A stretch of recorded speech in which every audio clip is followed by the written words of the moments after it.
Well, that was appalling. Roll the intro.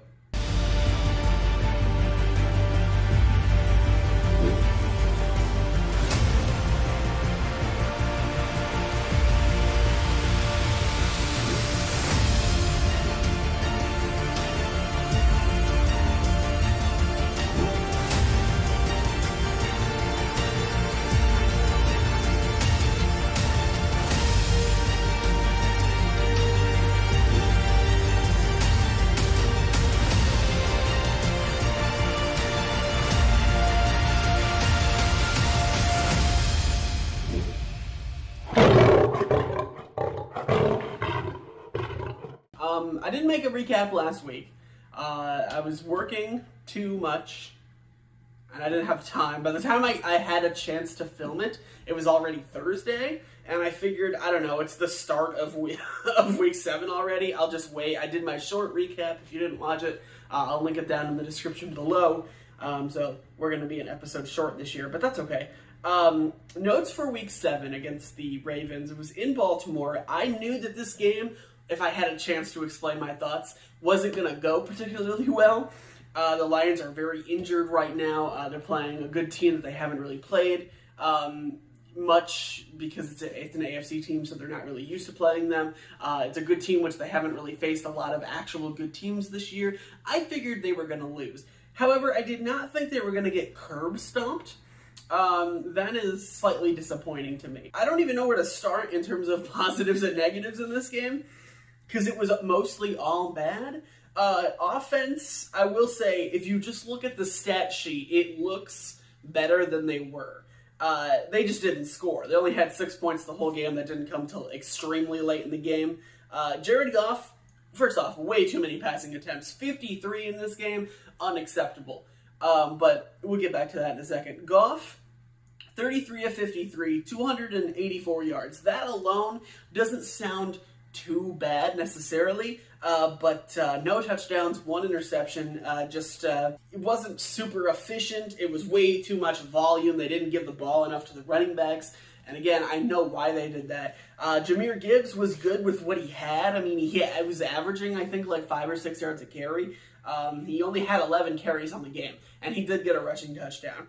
But the thing is, they just couldn't run the ball, not because the Ravens were playing it well, but because they got down way too early. It was still in the second quarter, I believe middle of the second quarter, and it was already 28-0. At that point, you have to abandon the run. You have to try to get into the game by passing, and that's how you end up with 53 passing attempts, which just simply is not the way that the Lions like to play or the way that they are built to play.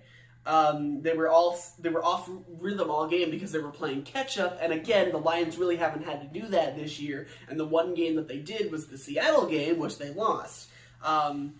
Offensively, again, Amon-Ra had good statistics. So did Sam Laporta. I don't really necessarily blame them for this loss, though they didn't help. The scoring was the problem here, but because you need to score more than 6 points, obviously. But the defense was absolute trash yet again. We've seen this time and time again with the Lions over the past 20 years, but especially the last 3 or 4. They cannot defend against rushing quarterbacks, against quarterbacks that use their legs. Lamar is the poster child of that type of quarterback. He didn't have that much rushing yards in this game, but they really didn't need to. Their running backs were doing perfectly fine. Lamar got a rushing touchdown by himself. And also, they couldn't defend against his arm either. I mean, he had 357 yards and 3 touchdowns in this game. What the hell is the secondary doing? Again, this is where the injuries come into play a little bit. The Lions didn't have their starting running backs. They didn't have some of their starting secondary members. I understand that. But to get blown out like this is something that it just reminds me too much of the same old Lions that we've been watching for all of our entire life. At this point in the season, what they've shown me is that they've improved to the point where they don't randomly lose against a bad team like the Panthers like they did last year. They seem, at least so far, to be able to take care of business in those games. Problem being, they haven't really played anyone that great other than the Kansas City Chiefs. And the Chiefs, they won that game, yes. But it was very fluky. I don't care whether or not Lions fans are going to hate me for this or not. I am a Lions fan, but I'm also not a stupid fan. The Chiefs just didn't play their best ball week one. They were obviously rusty. The Lions wanted it more. The Chiefs, defending champions, and the drops were just all over the place. Their offense wasn't clicking very well in that game. And the Lions, we played well enough to beat them that night, but play them now. Play them when they have Travis Kelce. Play them when they have Chris Jones. Will that be the same result? I don't think so.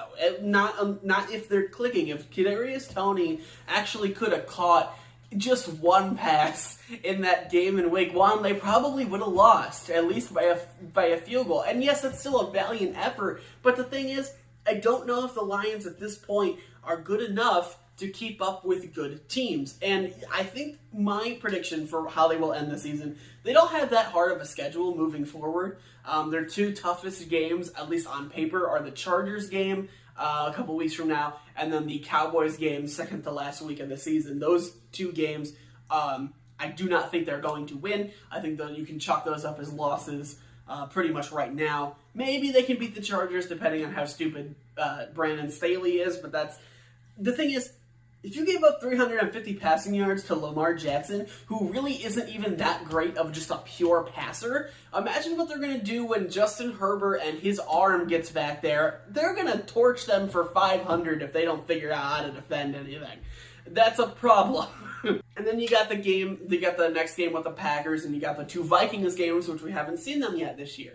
And it depends. Is Kirk Cousins still going to be there at that point? Probably, but who knows? Is Justin Jefferson going to be back from his injury? Again, maybe, but we don't know yet. The Vikings have talent on their roster. They just haven't been able to put it together for wins yet this year. So both of those games are going to be close, and they're played right next to each other. It's Vikings, Cowboys, and then Vikings to end the year, I believe. So their record at the end of the year really shouldn't be that bad. I'm expecting somewhere between 10-7, 11-6, something along those lines, which is still a good season. But if they get into the playoffs, if they have enough to get there, and even if they win their division, this is the type of game that makes me scared that it's going to be like 2011 again. If you remember 2011, Schwartz had the team for a couple of years at that point. He got hired in 2009. They had a 11-5 record, I believe, in 2011. Got to the playoffs against the Saints and got absolutely curb stomped. And then two seasons later, 2012, 2013, and Schwartz was out and Caldwell got hired because they didn't capitalize on that roster that they had at that point. This team, I'm not blaming them for necessarily losing this game. I figured they were. But you gotta make it more competitive, man. If you're not going to make it competitive, why am I going to believe that you can win a playoff game, that you can be a good team when it matters?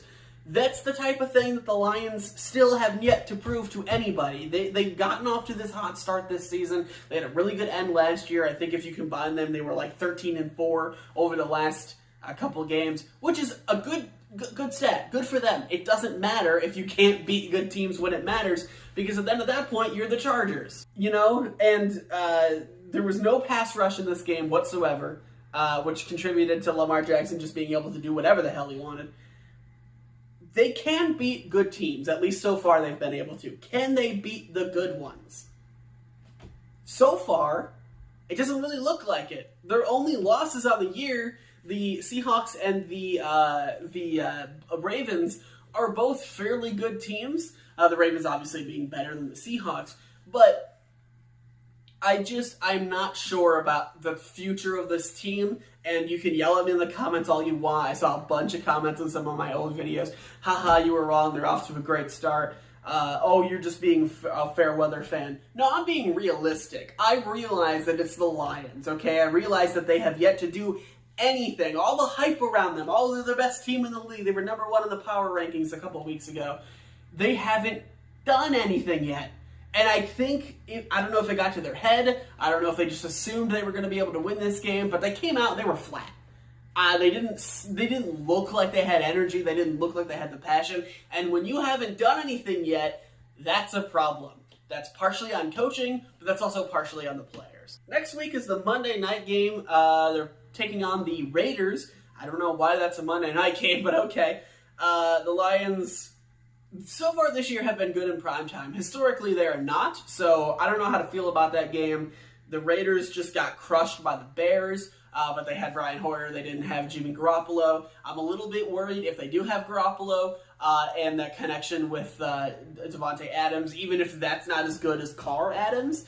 It's still Davante. He's still a great player. He burned us when he was in Green Bay. I expect similar things if they can get to the ball to him next week. If Brian Hoyer's their quarterback, I don't know. I might be feeling kind of good. But they need to bounce back from this game, because if they lose another one, all of a sudden their 5-1 start becomes a 5-3 start. And while that's still better than it was, that's not exactly dominant football. But we'll see. And then the week after that is the Chargers. I think there might be a bye somewhere. But anyway, thank you guys so much for watching. I'll see you all in the next episode where we will break down the Raiders game, and hopefully I don't have to be sad. Goodbye.